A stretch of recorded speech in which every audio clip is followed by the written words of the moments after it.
Hello. Just something a bit different for a Sunday night. It's what it is. This is just my little editing bit that I do, voiceovers and bits afterwards.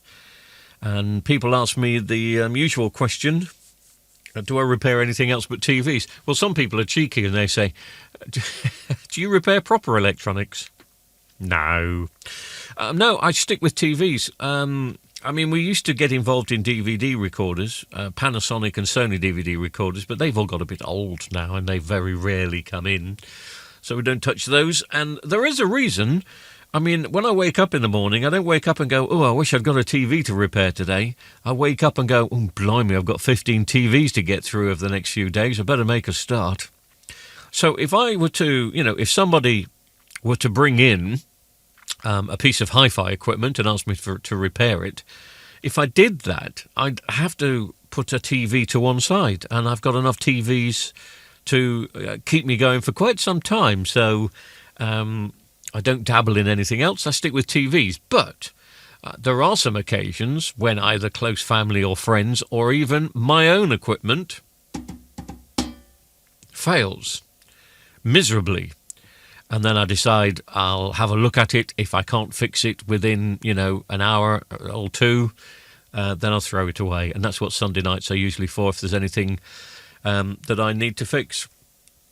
And on my little editing suite, I've got, there's a mixing desk there. There are CD recorders and stuff up here to the side. MiniDisc player recorders, as I say, this is the one that is playing up. As you can see, it's supposed to be on, and it isn't. It's doing all sorts of weird stuff. And it's not worth, people have said, oh, well, you can buy mechanisms for this, or you can buy a main board for this, or the power supply for this. They're really expensive. Especially if you're looking on eBay. eBay seems to think that these machines are still worth between £70 and £150, and they're simply not. They're beautiful machines. I am a massive MiniDisc fan. I love it. But to prove that they don't work, I actually bought this. To prove that they're not worth that sort of money, I bought this for £15 about 2 years ago. So, and again, to prove that they're not worth it, I bought this one 2 days ago, which is exactly the same. Well, it's missing a few buttons, so this is a 320, that one is a 500. And I bought this one, working condition, for, again, £15. So it's just not worth me going on eBay, looking for a board, looking for a mechanism. I don't think it's a mechanism failure. I think we've got a problem somewhere else that we're going to be looking at and see if we can. I mean, this does sometimes come back to life. In fact, if I unplug it, that's not the one. This is the one. There we go. Ooh, that didn't work either, did it? Well done, Al. That's going very well. So where's this one plugged in then? It's got to be that one. That one's that one. Oh, yes, I did unplug it. Sorry, I didn't notice. I've reset it. So if I switch it back on now, it says it's reading the contents. And it will probably work for 20 seconds. Or the occasional track before it goes funny. Oh, no, it's not read it. And it wants to eject it. And have I got a disc in there?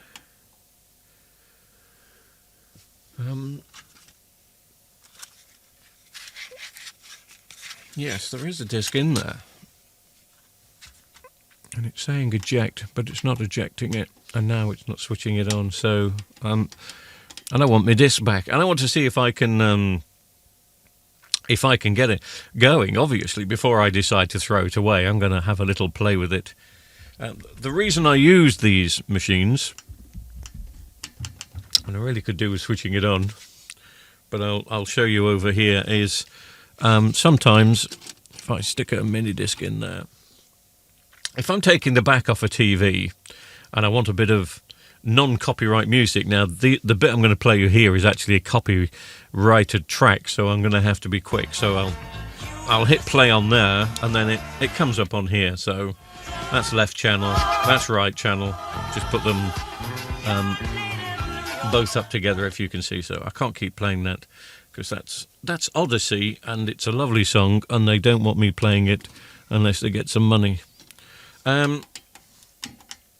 So yeah, as you can see, this one ain't doing what the other one is doing, and it doesn't bother me because I don't need two, but at the same time I don't want to throw this one away if I can do something with it. So let's take the lid off and have a play. That was very nice of it. Just as I was moving it, it spat out the MiniDisc. So as I was saying, what I use it for is a bit of incidental music. So for instance, if I'm taking the back off a CD player, and I know it's going to be 5 minutes, if I want to play some non-copyrighted music, I think track 8 is rather gentle for a Saturday night.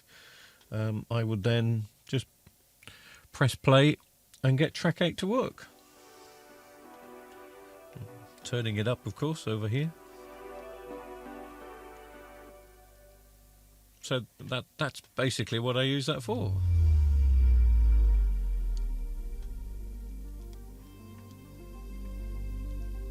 So I will, courtesy of that machine, I will let that one play some gentle music in the background. I've already taken the screws out, so the lid should hopefully come off this.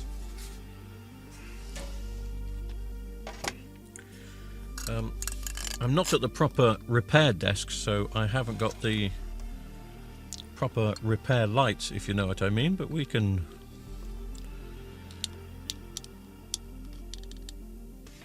have a look at it and see how it performs and how it should perform. I'm going to plug it back in. Now, obviously a warning for anyone that's dealing with this sort of stuff. If you don't know what you're doing with power supplies, don't go anywhere near them. Unless you have a electrocution fetish.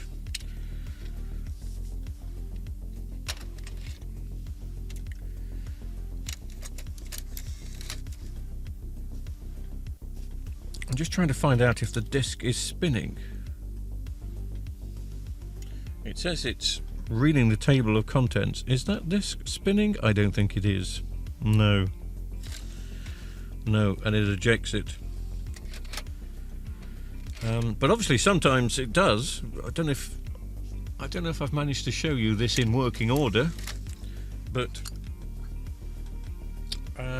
occasionally it bursts into life. So it's not a belt that's broken.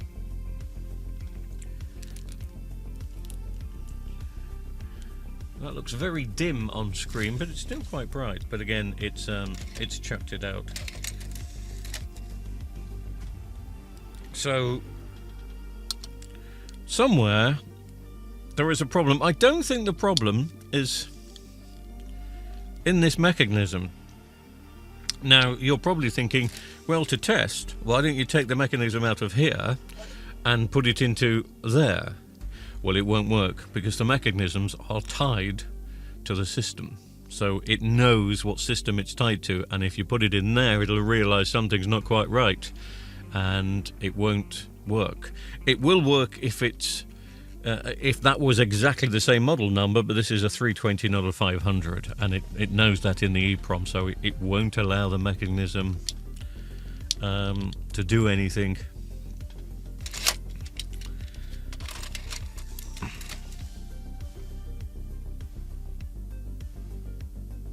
I can't tell if that's spinning or not. I don't think it is spinning.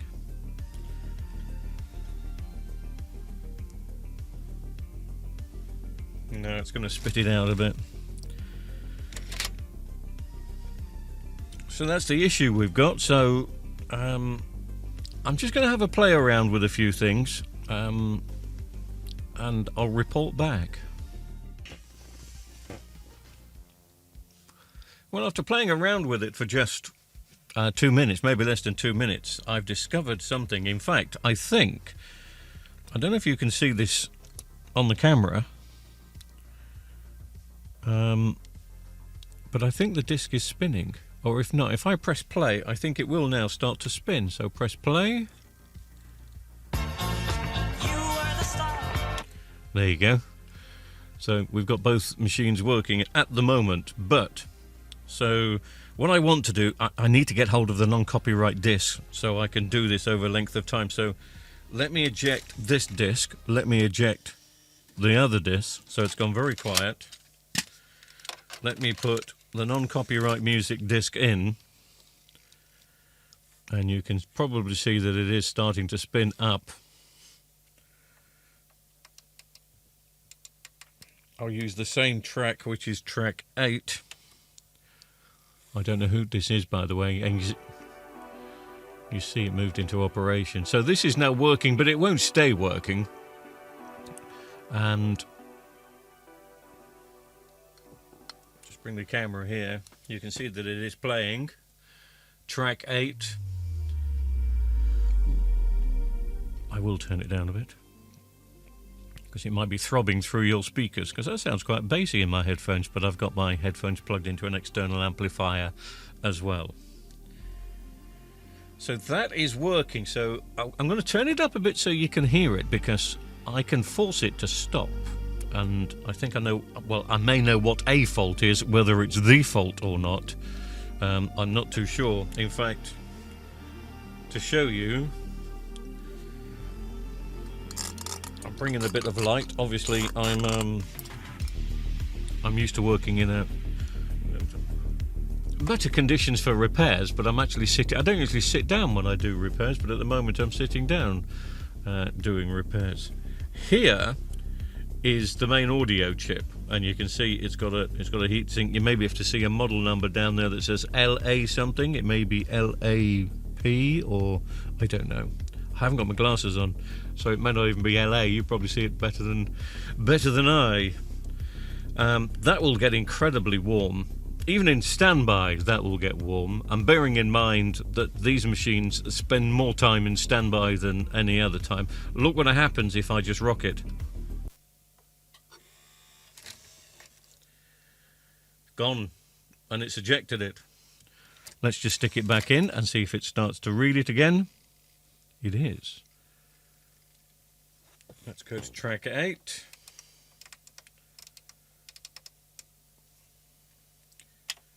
Press play. You'll love this tune by the end of the day. But again, as soon as I'll do it with the non-conductive end. That's all it took. It's not ejected it this time, but it's gone back to reading the contents, and it has read them. So that seems to be causing a few problems. It's definitely causing it to stop. It's definitely causing it to eject sometimes, and it just kind of resets it. Let's just see if the disc is still spinning. I'll press play. Yeah. It is. So, it's got to be tri-joints on this board underneath here. Don't you think? Don't you think?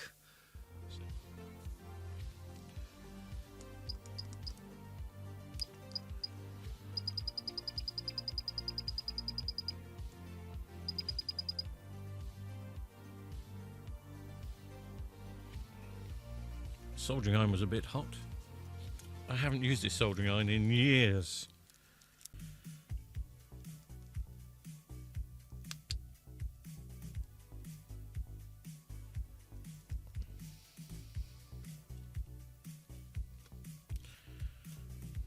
I'll slice off a bit of solder.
Trying to use this camera to help me see more, because there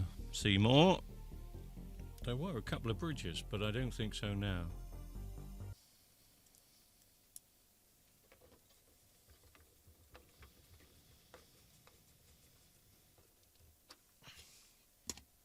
The music's gone, sorry. The lovely music. I was quite enjoying that while I was finishing it off. There we go, I've pressed the play button again. I'm just putting all the ribbon cables in. I'm not sure if this is the repair, by the way. I've got no idea if this is going to fix it. I'm not coming at this with a knowledge base, I'm just coming this with something to do base, if that makes sense. The one thing I will say about tonight is it's been nice having this soldering iron back in practice again. I haven't used this in a year and a half, 2 years, and it's got a fine tip on it. And coincidentally, the reason I haven't been using this is because I thought the tip was knackered, but it's okay. But I did order some tips for it, coincidentally, this morning. So hopefully they'll arrive in the next couple of days, and I will leave this soldering iron here. But hopefully both of them back working now. So on this one, we've got the naughty music. Please go out and buy Odyssey's Greatest Hits now so they don't sue me. And then on this one, we have my incidental music. And they both record as well. Let's test that one. Oh, yeah, you can tell it's recording because it's phasing, because I've got the fader up. If I turn the faders up, it all goes a bit weird. So that's it. It's good. Okay. It's been a bit of fun. It's something different. But is it worth doing? No. And you can understand why if you go around to your electronics guy and say, I've got this problem with my MiniDisc. I mean, obviously mine had two faults, and I did some damage to the old fault without realising, so I had to take it apart again. So an engineer wouldn't have normally done that. So, but it's still 45 minutes to an hour's work on this to get it going.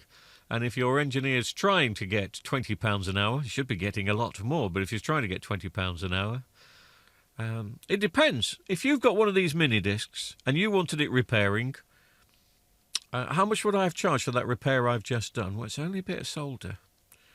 So I don't know, 30 quid? Not a lot, is it? buy me a cup of coffee and a bun, but 30 quid I probably would have charged if anybody had brought that in. So that covered my hourly wage and a bit more. Some people probably think that's a rip-off. Some people are going to get in contact with me now and say, how dare you tell them it's £30? Don't tell them it's £30. I charge 130. Are you insured? Anyway, so... Sorry. I love it. But maybe £30 is not enough. I'll have to talk to my boss and think, what would you charge? I mean, it's working. It's not a lot. You can buy these flipping machines, as I've just proved, for 15 quid. But yeah, 30 quid, I suppose. Anyway, that's not what about the video is about, even though the trolls will now get in contact with me and give me a damn good thrashing. And I thought it's only good and proper that we give it a test and just make sure that everything's fine. But as you can tell, the meter now, the VU meter, what did I used to call it? I can't remember. Anyway, he's going up and down with me gob, so that is working. And if I press play, it's in record mode, so if I press play, I can give it a test and prove that all is well with the world. And I'd like to say thank you very much for watching this video. It's just been something a little bit different. I will add that the actual repair of this unit technically took 45 minutes. I've obviously edited it down, so you're probably watching, I don't know, between 15 minutes and 30 minutes in total.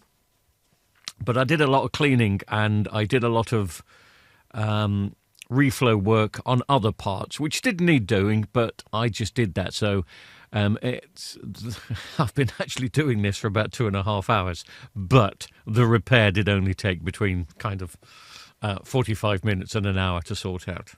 Anyway, I'll just stop and press play and see if that's going to work. That's not stop. That is stop.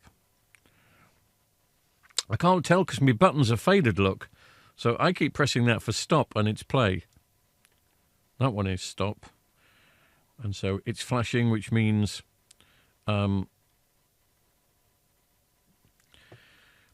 it's track 12. So if I just fade up track 12 and press play, I wish it would automatically go to 12. I'm sure it should, but anyway. I can give it a test and prove that all is well with the world. And I'd like to say thank you very much for watching this video. It's just been something a little bit different. I will add... No, you won't. Thanks, everybody. Thank you, everybody. We'll repair some televisions next, I suppose, seeing as that's what we were supposed to be doing.